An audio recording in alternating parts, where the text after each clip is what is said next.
በቤተሰብ ውስጥ ወላጆች ልጆቻቸውን የሚያሳዩት መልካምና ከማህበረሰቡ ተቀባይነት ያለው ከህግና ከደንብ ያልወጣ ከህግና ከደንብ ያልወጣ መልካም ስነ ምግባር ምን ይባላል?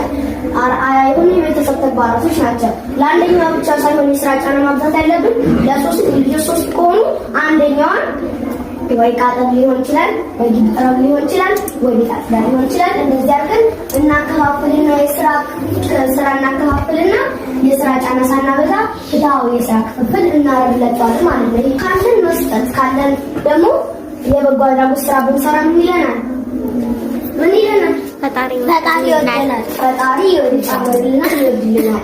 ስለዚህ በጎ አድራጎት ስራ ልብሳችን ካለን ማንለብስ ለሰዎች መስጠት ከቻልን ደግሞ አዲስ ገዝተን መስጠት የራባቸውን ማብላት ይሄን ይባላል የበጎ አድራጎት ስራ።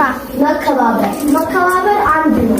መከባበር ከበጎ አድራጎት ስራ ከማህበረሰብ ውስጥ ወይም በአንድ ትምህርት ቤት ውስጥ ወይም በአንድ ቤት ውስጥ መከባበር ከሌለ ምን ይፈጠራል? በሰላም አለመኖር ይፈጠራል። ስለዚህ መከባበር ዋና ወሳኝና ቀዳማይ የሆነ ምንድነው? መከባበር